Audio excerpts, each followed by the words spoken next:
Muy bien, estamos en la sección del día domingo. En este día la lección nos presenta el punto de la cuestión o de la discusión o del problema a solucionar en el Concilio de Jerusalén. Aquí podemos ver cuál era el punto en cuestión a discutir. ¿Cuál era este problema que enfrentaba la iglesia? Bueno, dice aquí, desde el principio la iglesia de Antioquía constó de judíos helenistas y gentiles incircuncisos. Recuerden, los helenistas eran los grecos romanos y los gentiles incircuncisos eran todos los otros gentiles que creían o se habían adherido a la fe, pero que no eran circuncisos, que aparentemente vivían en comunión pacífica entre sí. Sin embargo, esta comunión se hizo añicos con la llegada de un grupo de creyentes de Jerusalén. La gente de Jerusalén parece ser que era gente radicalmente extremista. Eran, además de fariseos, eran bien radicales con las cosas de fe. Estos de Judea tradicionalmente eran llamados judaizantes. El versículo 5 de capítulo 15 identifica como fariseos que habían creído. Dice, la presencia de los fariseos en la iglesia no debe sorprendernos, ya que el mismo Pablo había sido fariseo antes de su conversión. Ahora, en Antioquía, por iniciativa propia, había sucedido algo, había sucedido otro hecho. En Antioquía, en tiempos después, muestra que la mayoría de los judíos, incluyendo los apóstoles, no se sentían muy cómodos con la presencia de los gentiles incircuncisos en la iglesia, de acuerdo a lo que dice Gálatas capítulo 2.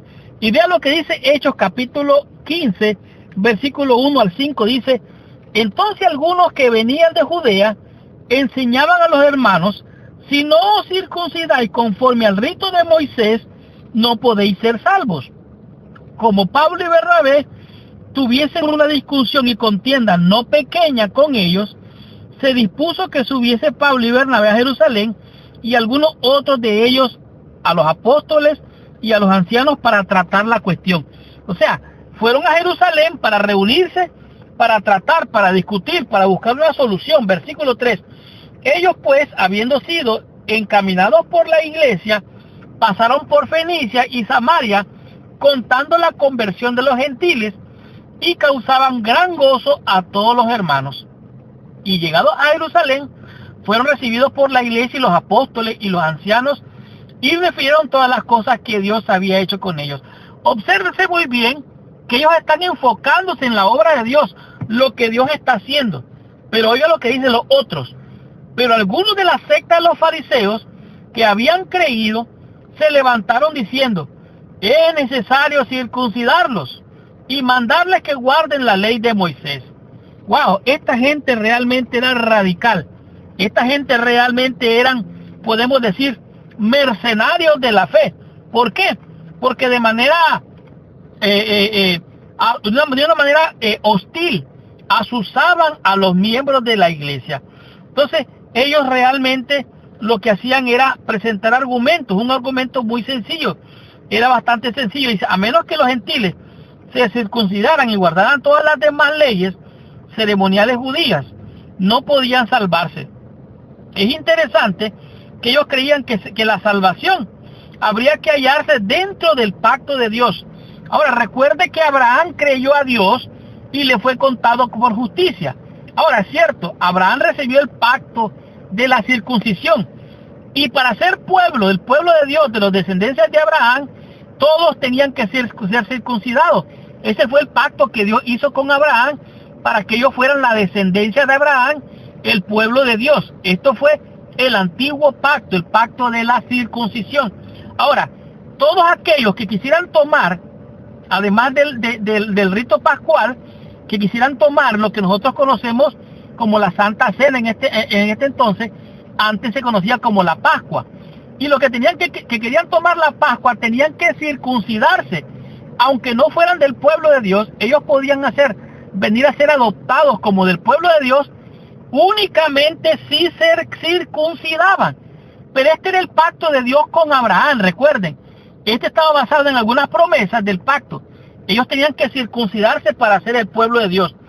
Pero después del pacto de la circuncisión, también estaba establecido la Pascua. En la Pascua se sacrificaba un animalito casualmente para tomar la Pascua, pero ahora la Pascua es Cristo.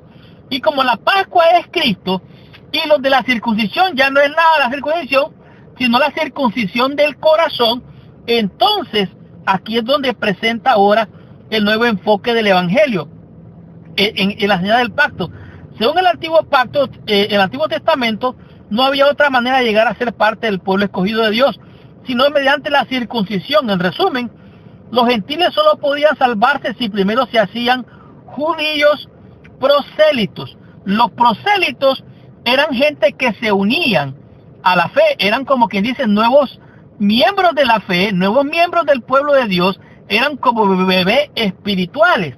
Ahora, Pablo y Bernabé, por supuesto, no podían aceptar estos requisitos, que estaban en contra de la naturaleza misma del Evangelio. No obstante, el abordaje agresivo de los visitantes de Judea generó un acalorado debate. Las palabras de Hechos, capítulo 15, versículo 2, dice claramente la palabra estasis.